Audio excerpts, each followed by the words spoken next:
Welcome to i-TUTOR Economics NCERT series. We were studying chapter 5 and we had covered till the topic wage price spiral. Today we are going to deal with another topic, causes of inflation. You already know what is inflation, right? What is inflation? Too much money chasing too few goods. Okay, and this inflation doesn't happen suddenly. It is the result of many factors that either increase demand or reduce supply of goods and services. So let's go through each cause simply. First cause is that it increase in money supply. When the supply of money in the economy increases, people have more money to spend. But if the production of goods doesn't increase in the same proportion, what happens? Demand becomes greater than supply and it will lead to a rise in price. For example, if RBI prints more money or reduces interest rate, what happens? People spend more and it will lead to inflation. So remember, more money chasing the same goods is called inflation. And the next cause is increase in disposable income. Disposable income means income after paying taxes. So when people have more income left after paying taxes, they tend to buy more. This extra income may come from higher national income, then reduction in taxes, reduction in savings and so on. So more spending is always equal to higher demand and it is equal to inflation. For example, if government reduces income tax, people have more money to spend and it will lead to an increase in demand and that will eventually lead to a rise in prices. Then increase in public expenditure.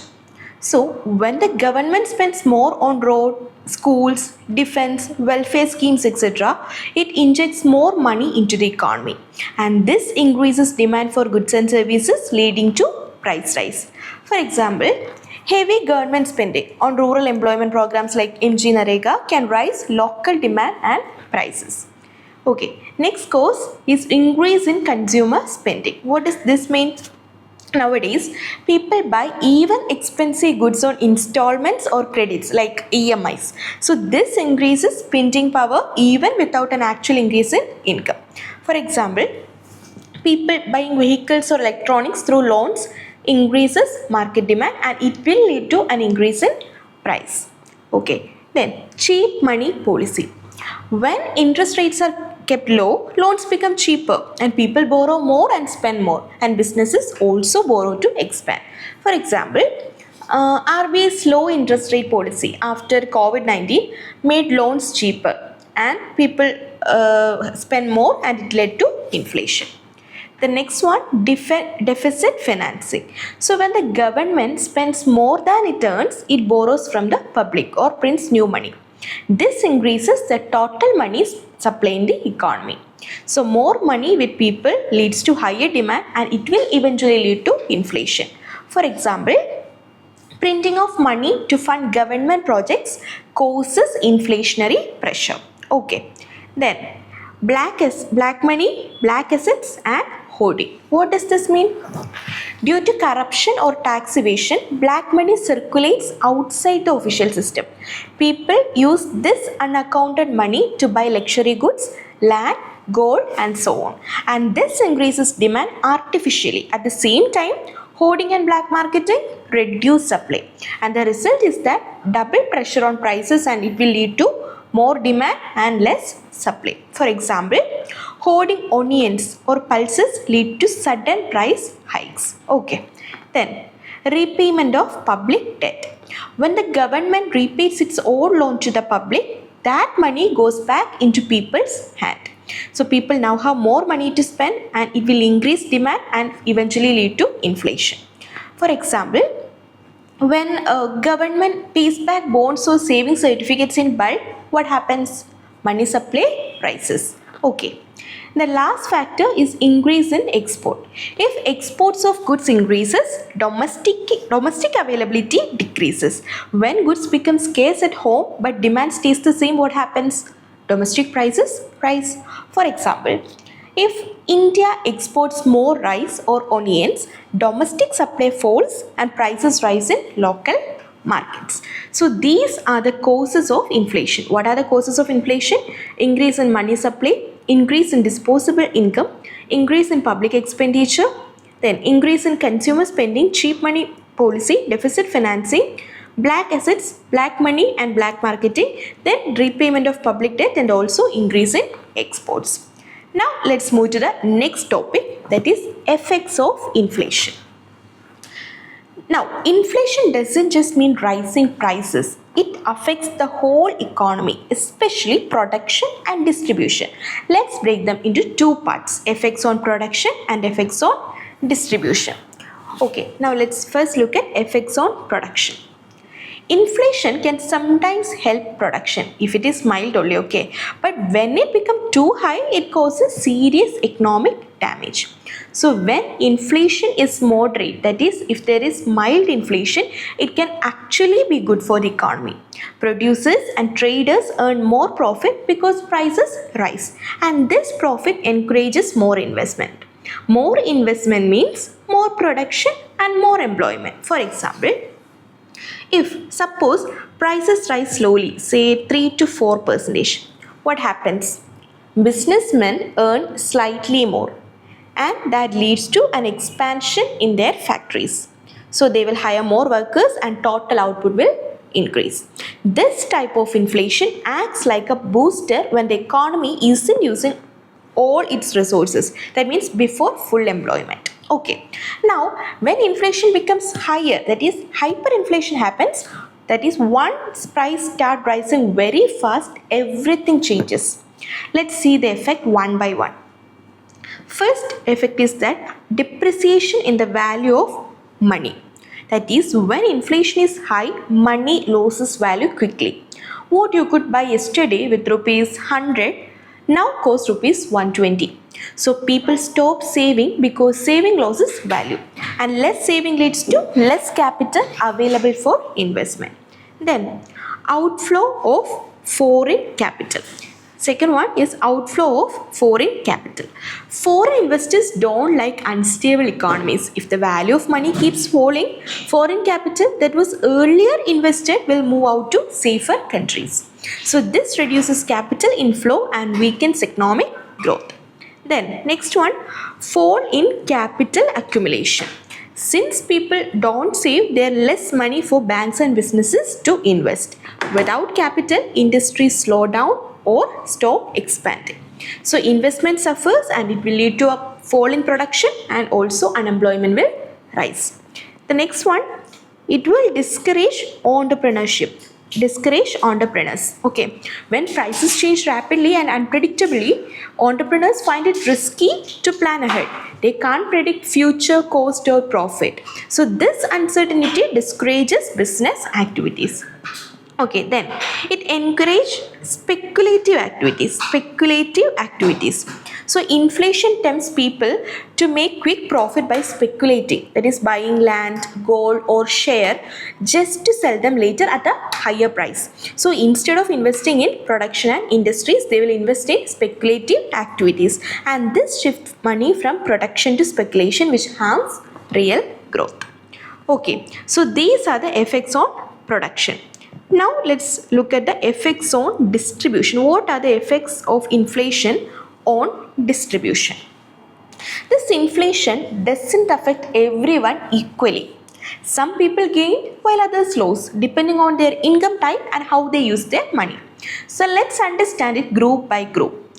First, debtors and creditors. Let's say you borrowed rupees 10,000 last year to repay after 1 year. When you borrowed, prices were low. Now, due to inflation, prices have doubled. So 10,000 rupees doesn't have the same purchasing power as before. You, that is, you are the debtor, okay. So you gain because you are repaying in cheaper money, while the creditor loses because the value of money he receives has fallen. In short, during inflation, debtors gain and creditors lose. Remember that, okay. During inflation, debtors gain and creditors lose. Next, fixed income groups. What about the effects on fixed income groups?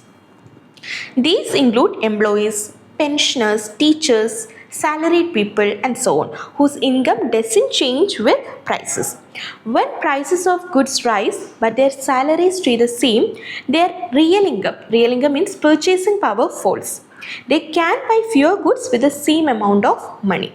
So they are the worst sufferers during inflation. For example, if your monthly salary is rupees 30,000 and inflation rises by 10%, you can still get 30,000 rupees, but now things cost rupees 33,000. That means your real income has gone down. So this is the effect on fixed income groups. Now what about entrepreneurs or businessmen? Inflation acts as a boon or advantage to business people. Why? Because the prices of the goods they sell rise faster than their cost. So their profit increase. Also, the value of their stock, that is inventories, rises automatically when prices go up.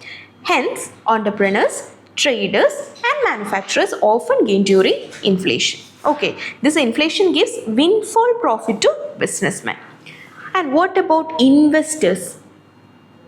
Now, these investors are affected differently based on where they invest.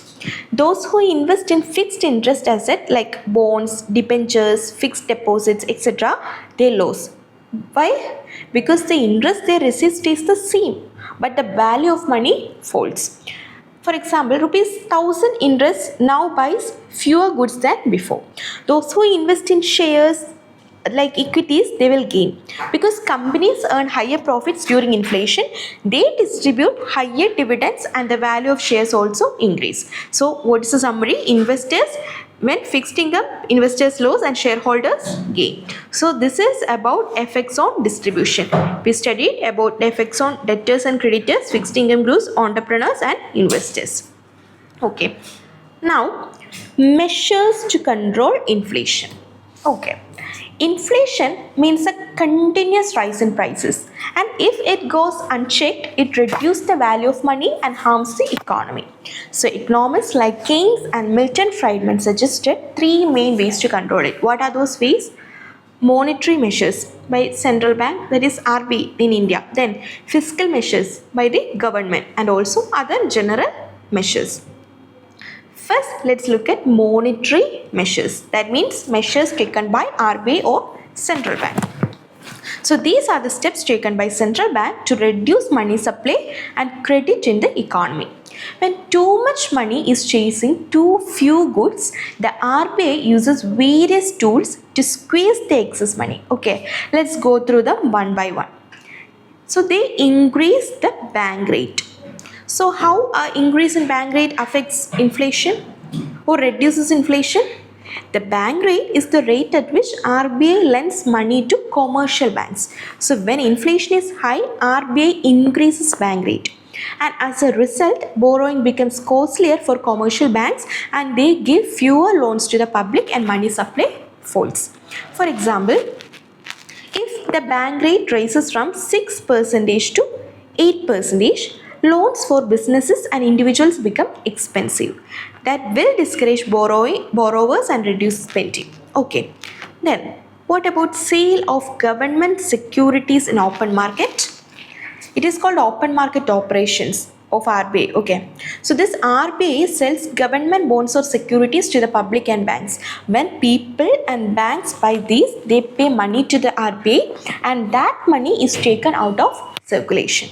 So this less money remains in the hand of public, reducing inflationary pressure. That means RBI sells bonds, people give money to RBI, money supply reduces and it will lead to inflation, reducing inflation. Now, higher CRR and SLR. CRR means cash reserve ratio and SLR means statutory liquidity ratio. So CRR is the percentage of deposit that banks must keep with the RBI. SLR, what about SLR? Our statutory liquidity ratio. SLR is the percentage of deposit banks must keep in the form of liquid assets, okay, like cash, gold, government securities and so on. When RBI increases CRR or SLR, banks have less money to lend and that leads to a reduction in loan amount, then money supply decreases and inflation falls. For example, if CRR increases from 4% to 6%, banks must park more money with the RBI and can lend less to the public. Okay. Then consumer credit control. It is also a measure of RBI. RBI can restrict consumer loans, especially for buying luxury goods, okay, like cars, TVs, etc. So RBI can restrict consumer loans. When people get less credit, their ability to spend decreases, demand falls, and prices stabilize. Okay, in short, less easy credit lead to less spending, and that leads to less demand. Also, it will eventually lead to lower inflation. Then, higher margin requirement. When banks give loans using securities like shares, properties, etc. as collateral, RBI can increase the margin. Margin means the gap between the loan amount and the value of security. Okay, that means people can borrow less against their asset. This reduces overall borrowing and helps control inflation. What about repo rate and reverse repo rate? RBI will higher repo rate and reverse repo rate. Repo rate means rate at which banks borrow short-term funds from the RBI, and reverse repo rate means rate at which RBI borrows funds from the banks. Okay, so when inflation rises, RBI increases the repo rate. That leads to an increase in loan amount. Then borrowing falls and money supply reduces. Similarly, a higher reverse repo rate encourages banks to deposit more money with the RBI, further reducing the money supply.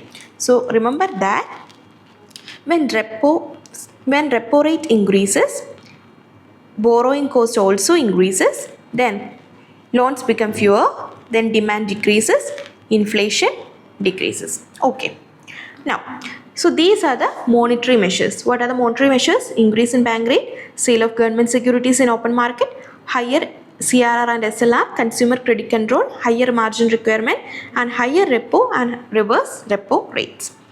Now, what about fiscal measures? Fiscal measures are the measures of government.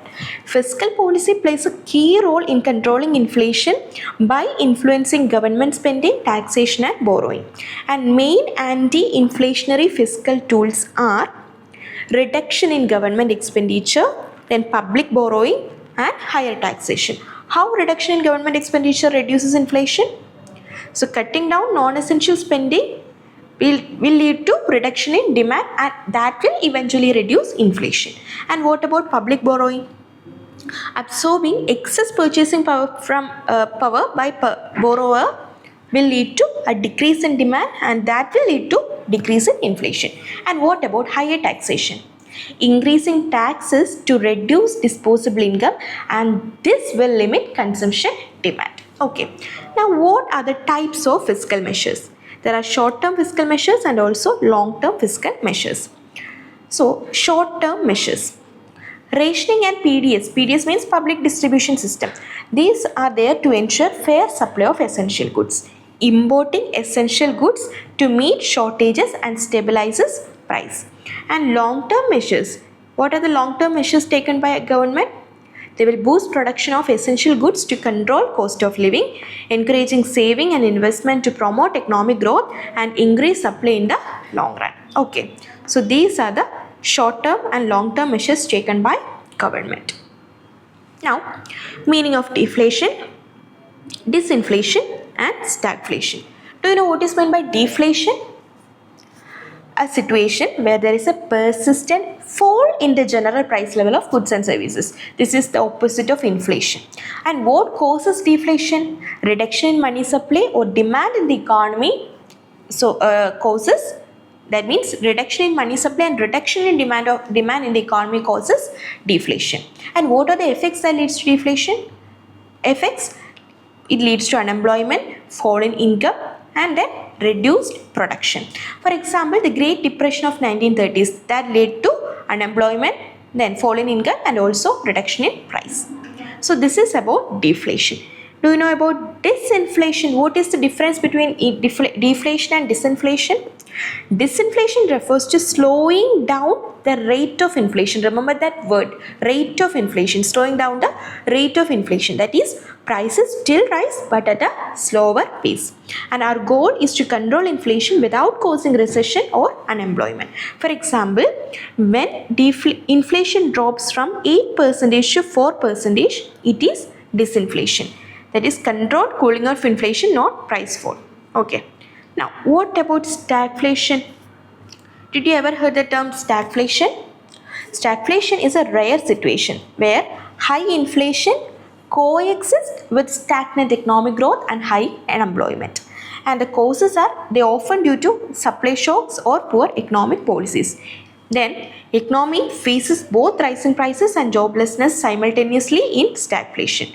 Do you know stagflation is always equal to stagnation plus inflation. Okay, stagnation plus inflation.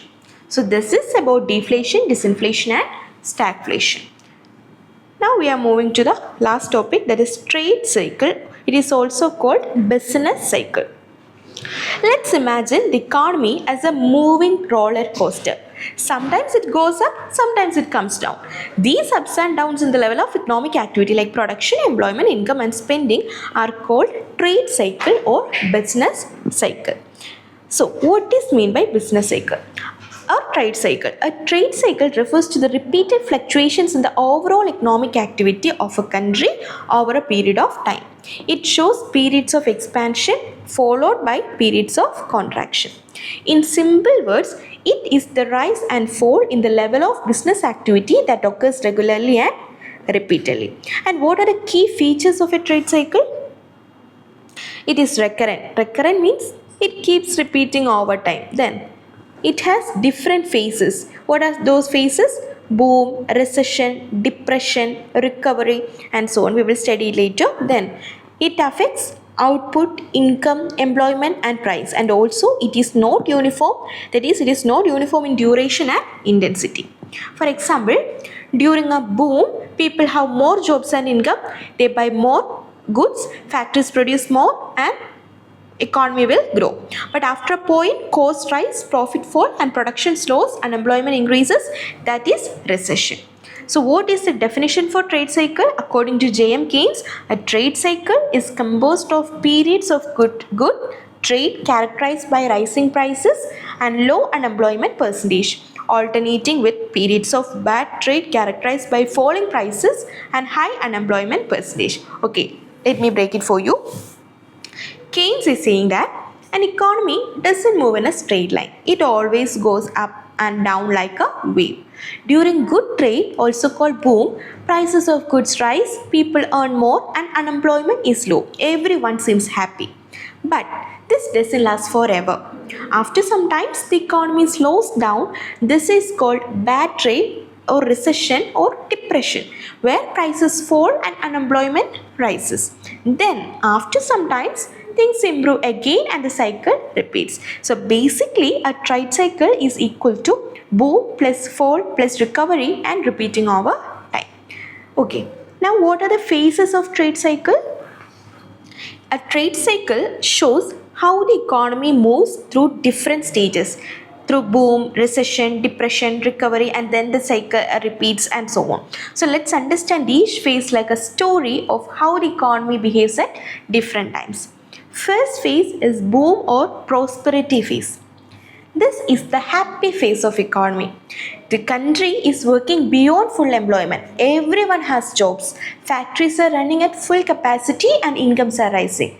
There is high confidence among people. Okay, businessmen earn good profit, workers get higher wages and people spend more. Banks give more loans and interest rates go up due to higher demand for money. Everyone feels optimistic. This is called the peak or boom. For example, it's like exam result day. Okay, when everyone scores high marks, full excitement and energy. But after this, things can't keep rising forever and something will slow down. Okay. So this is called boom or prosperity stage. And what about recession phase? Recession begins when the boom starts to slow down. Maybe a few businesses start failing or banks stop lending freely. Investment drops, production slows and people start feeling uncertain. Stock market also falls, okay, and businessmen become cautious. People prefer to hold cash and the money market becomes tight. For example, imagine after the exam success, students become overconfident and relaxed. Marks start dropping. That's how the economy begins to cool down after the boom. And that is about recession. Then depression. Okay, this is the worst phase of trade cycle. Economic activity is very low. Factories close, unemployment rises, and income fall sharply. Prices, profits, and interest rate all remain very low. Okay, people stop spending, businessmen stop investing, banks don't want to lend because they fear losses, and the lowest point of depression is called trough. Okay, the lowest point of depression, it is called trough. Okay, so Keynes views that just like a person stuck deep in a pit can't climb out without help, an economy in depression can't recover on its own. So government spending, that is autonomous investment, is needed to lift the economy. For example, it's like a student who failed and lost motivation. They needed teachers' encouragement to start again. Okay, so now what about recovery? Slowly, the economy starts to improve, government spending increases, new technology, new innovations, etc. will start to increase, production rises, jobs are created, then income increases, confidence returns, people start buying and investing again. Okay, gradually the economy moves towards another boom and the cycle starts again. For example, after guidance and support, our students start working hard again and scores better. That is called recovery stage. Okay, so this is all about these phases of trade cycle: boom, recession, depression, and also recovery. So we learned about creation of money, demand for money, then what are the trades, what about inflation, deflation, stagflation, and also we learned about trade cycle and different phases of trade cycle. So that's all about this chapter. Hope you understand. For more related content, do like, share and subscribe.